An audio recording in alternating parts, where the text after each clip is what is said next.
In the northern land of Summerland, it has been the custom for many centuries to send the children of the warrior lords to the monastery of Kai.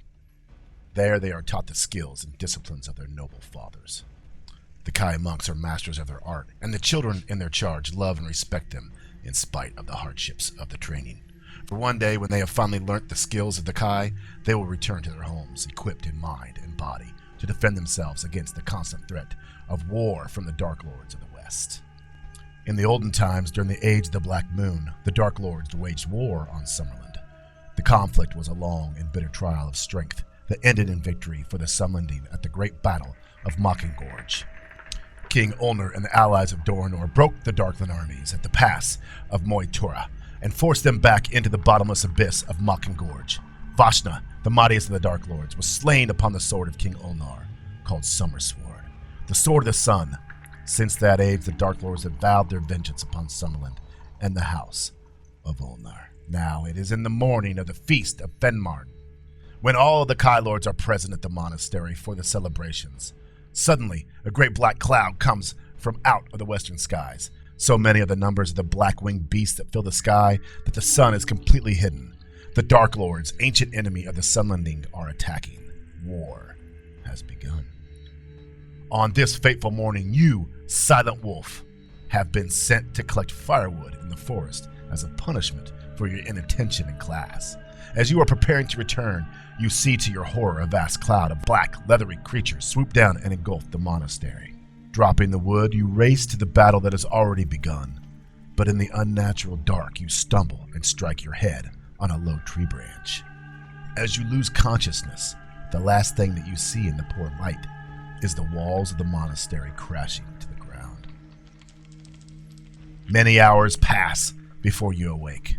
With tears in your eyes, you can now survey the scene of destruction. Raising your face to the clear sky, you swear vengeance on the Dark Lords for the massacre of the Kai warriors. And with a sudden flash of realization, you know what you must do.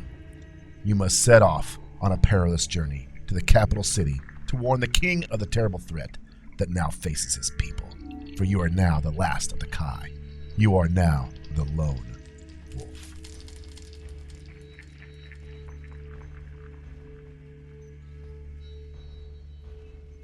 And so, guys, that was the beginning of the story of Lone Wolf Book 1, Flight from the Dark, which we're doing tonight. It's the first book in the Lone Wolf series. I just discovered it. It's really old. It's in the 80s, just about the same time as Fighting Fantasy, and I guess it came around just after. Supposedly, it's a little bit more in-depth than Fighting Fantasy. We're going to check that out tonight. That was the story so far. Book 1, Lone Wolf, Flight from the Dark. Let's get into the rules and get going. So guys, this is Project Aeon. It is a project by Lone Wolf fans to offer all the books. You can see that the author has generously offered to allow some of his books to be published on the internet and downloaded free of charge. So you can get all these at projectaeon.org, and that's what I'm going to be reading out of.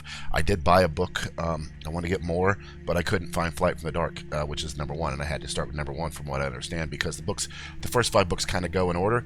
Well, not kind of go in order. The first 5 books, it helps if you played the previous book, or else you miss some of the story and you miss some of the bonuses, some of the leveling. So that's one thing there.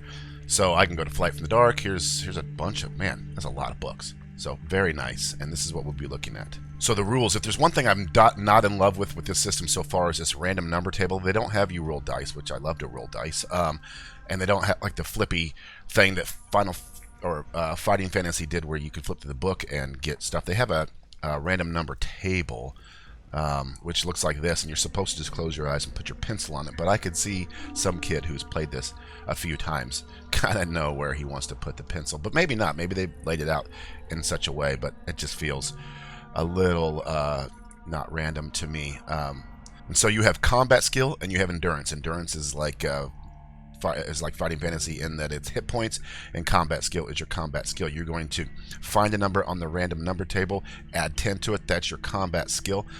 One of the things with Project Aeon is they also offer this chart, which is nice, and it has a random number button, so I liked that, and that's what I did. I got a 6, which is 16, and then for the endurance, you do it and you add 20, which is 29.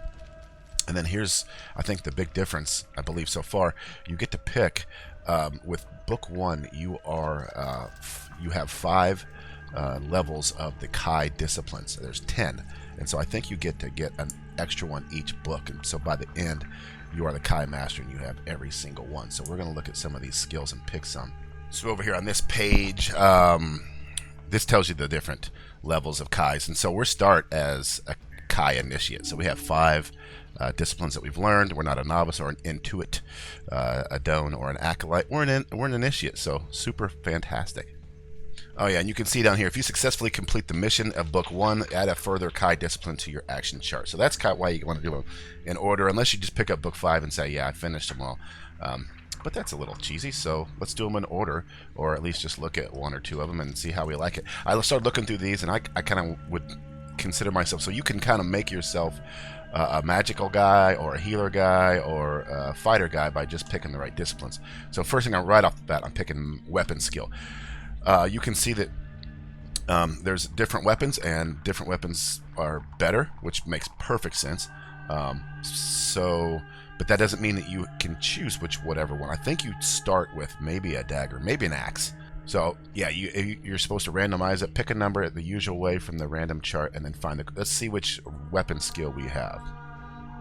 Random number 0.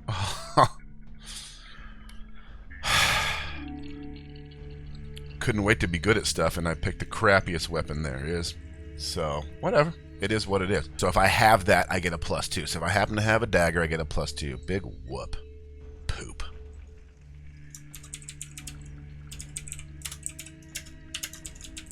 Come on, man. Seriously, a 0. You cannot carry 2 weapons if you choose this right weapon skill. Right weapon skill in 2 points. All right, well, I'll write whatever I want. Sir Joe. Alright, so again, I want to be like an outdoorsy type. I do want healing, so I'm thinking ranger type again. So we're going to go hunter. So I got hunter. I can never starve in the wild. I don't know if I'll be in the wild, but I'm going to pick hunter. I like that. Let's just pick the easy ranger ones right off the bat. Looks like tracking, hunter, weapon skill. Now I think there's an animal talk. I can chat with animals, animal kinship, and healing sounds like a very cool combination. Kinship. See here, you can do some more like wizardy things, which is kind of cool. I like that idea. So once I've got everything, then I'm a pretty complete dude. Success. Oh, do I want camouflage where I hide, or do I want healing? I'm going full on hunter. So I grew up just loving the woods. The lone wolf did. And yeah, there we go. Alright, let's see what weapons we start with. Equipment. You are dressed in a green tunic and a cloak of a Kai initiate. Initiate. Yeah. Alright, dressed in a green tunic and a cloak of a Kai initiate. You have an axe, and note that under your weapons, and a backpack containing 1 meal. Hanging from your waist is a leather pouch of gold crowns. To find out how many, pick a number. Yeah. Let's see how many gold crowns we got. Nope, I don't know why I did that. Don't be 0. Don't. Wow. Bruh. Axe. 1. 0. Alright, we got it. Here's the map. This is a nice map, y'all. And I guess this was in the actual book, so this is very cool. I would have been like just staring at this for hours as a kid. Like, I love maps. I need to draw some of these. So here's Summerland. I think this is where I'm at. Or there's the Kai Monastery. Okay, cool. I love that they have these heraldries things, heraldic things, and a key. The Royal Arms of Summerland, the Magician's Guild of Torin, and the War Banner, and the Banner of the Crown Prince. Okay, I don't know any of that stuff. So, alright, so I found a map in the Smoking Ruins, and I have to get to Holmgard, the land of Adorn, far to the east. You place the map inside your tunic for safety. You also find one of the following. Here we go. Better be. Oh, 0 would be nice. Let's do it. Give me a 0 again, Mr. Random Number Generator. Of course not. 2. You gave me a helmet. Okay. So that probably goes under special items, and it's at 2. Okay, this is a little confusing. Note this on your action chart under the heading given in brackets. Make a note of any effect it may have on your endurance points. So I guess I'm just going to put it in equipment. I don't see this, so I see it's not going to be a backpack item. It's going to be a special item, I guess. So we're going to say helmet, +2 endurance. So combat, guys, is pretty interesting. It's strange, and I haven't wrapped my head around how they did it and how fair it might be. But I think it's pretty cool. Basically, you have to get a ratio. You have to subtract your combat skill from the enemy's combat skill. So here we've got you've got, as an example, a 17 for the lone wolf and a winged devil for 20. He doesn't have the opportunity to evade. You can only evade if the text tells you you can evade. So 17 minus 20 gives you a -3 on your ratio. Then you have to check a ratio table, which is right here. So -3. I'm on a 4-3. This is where I'm looking. I roll a random number.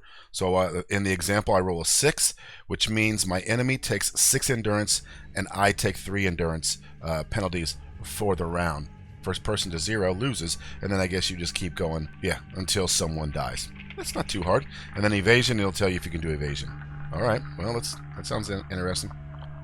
All right, Kai Wisdom, your mission will be one of great danger. The Dark Lords and their servants are cruel and fierce enemies. And look, this looks like you have to actually use the map with the book somehow. So I'm going to have to like navigate where I'm at, where I'm going, to try to get to Home Guard.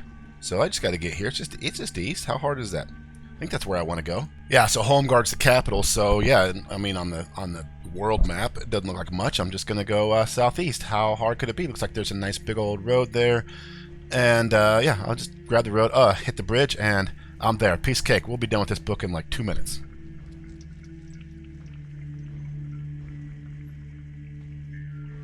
You must make haste, for you sense it is not safe to linger by the smoking remains of the ruined monastery. The black-winged beasts could return at any moment. You must set out for the Summerling capital of Homeguard, and tell the king the terrible news of the massacre, that the whole elite of Kai warriors, save yourself, have been slaughtered. Without the Kai lords to lead her armies, Summerland will be at the mercy of their ancient enemy, the Dark Lords. Fighting back tears, you bid farewell to your dead kinsmen. Silently, you promise that their deaths will be avenged. You turn away from the ruins and carefully descend the steep track. At the foot of the hill, the path splits into 2 directions. If only I had 6th sense. Let's go left. You have followed this twisting track for about 20 minutes when you hear the beating of wings high above the trees. Looking up, you see a large crawn approaching from the north. Its huge black wings casting a gigantic shadow on the trees below. On its back are 2 creatures armed with long spears. They are mountain gyaks, small, ugly creatures full of hatred and malice. Many centuries ago, their ancestors were used by the Dark Lords to build the infernal city, Helgadad, which lies in the volcanic wastelands beyond the Derncrag mountain range. The construction of the city was long and torturous, and only the strongest of the creatures survived the heat and poisonous atmosphere of Helgadad. Quickly you dive for the shelter of a large fern tree as the crawn passes overhead. With heart pounding, you pray that your quick reaction has saved you from being spotted.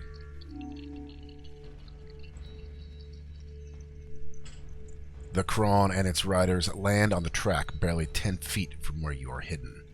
The gyaks leap from the scaly backs of the crawn and move toward you, their spears raised to strike. You have been seen. You prepare your weapon and advance to meet the enemy. There are 2 mountain gyaks, and you must fight them one at a time. Lone Wolf swings his axe and does 7 damage at the enemy, leaving him with only 3 endurance points left. The gyak thrusts his spear. 3 damage points. Another round. Lone Wolf has killed his enemy but has taken 6 total damage. Once again, Lone Wolf hefts his axe, doing 7 damage as he sinks the blade into the shoulders. In another fail swoop, he kills another enemy. The 2 gyaks lie at your feet, their bodies twisted and lifeless. A quick search reveals 6 gold crowns. Nice. 2 spears and a dagger. Well, I will keep this gold, and I'll take this dagger. I know how to use a dagger. The crawn flew off during your battle, and the track is now deserted. You adjust your backpack and continue your mission.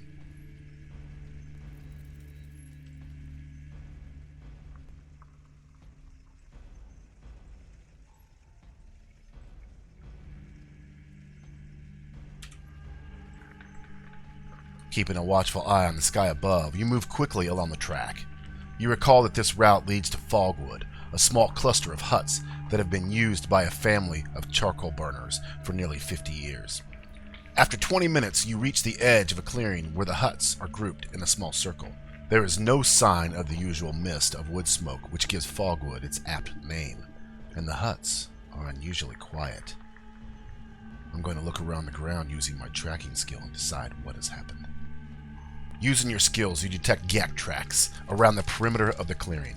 The prints are fresh, and you can tell that these cruel minions of the Dark Lords were in this area less than 2 hours ago. I must investigate in case someone is hurt. Through the open doorway of the first hut, you can see the body of a charcoal burner lying face down on the rough stone floor.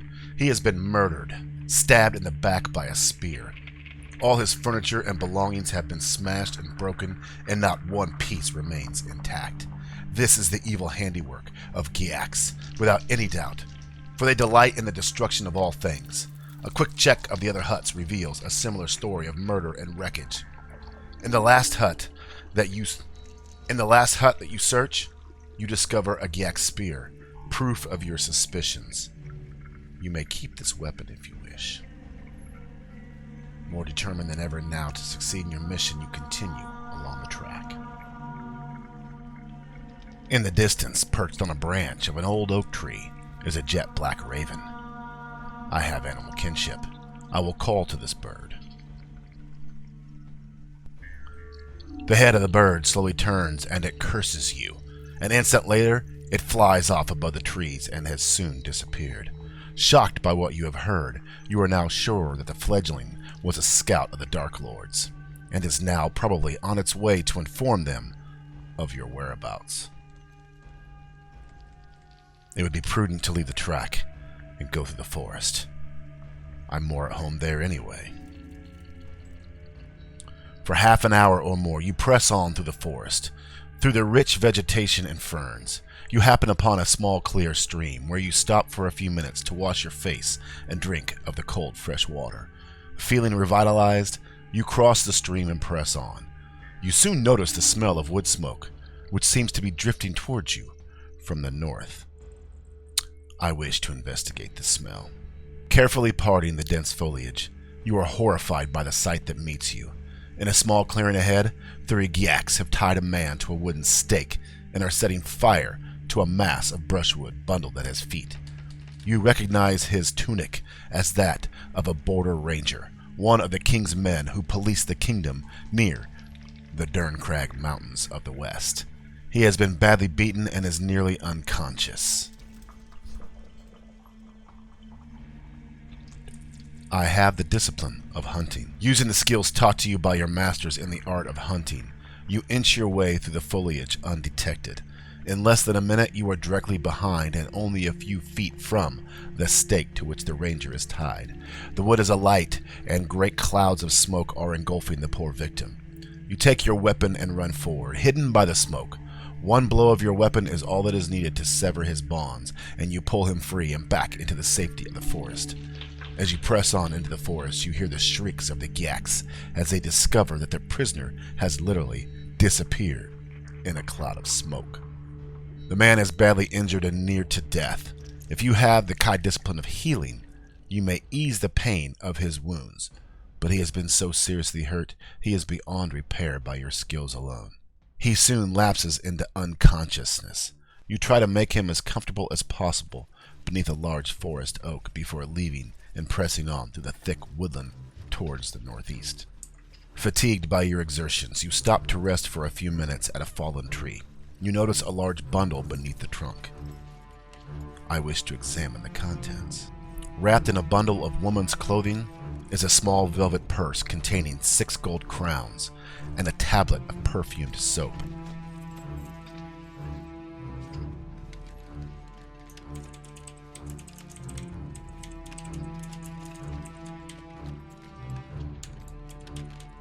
You have been trudging through the forest for nearly 2 hours. The nagging fear that you are lost begins to seem a reality. Apart from the occasional cry of a crawn in the far distance, you have seen or heard no evidence that the enemy is in this part of the forest. As you descend a rocky hillock, you see something unusual in the tangled woods ahead. Surrounded by thorny briars and closely packed roots, you see the entrance of a tunnel disappearing into the hillside beyond. It is approximately 7 feet in height and just over 10 feet wide. As you get closer, you can feel a slight breeze coming from the inky blackness. If the other end of this tunnel emerges on the far side of the hill, it could save you many hours of difficult climbing, but it could also harbor unknown danger. I wish to enter the tunnel.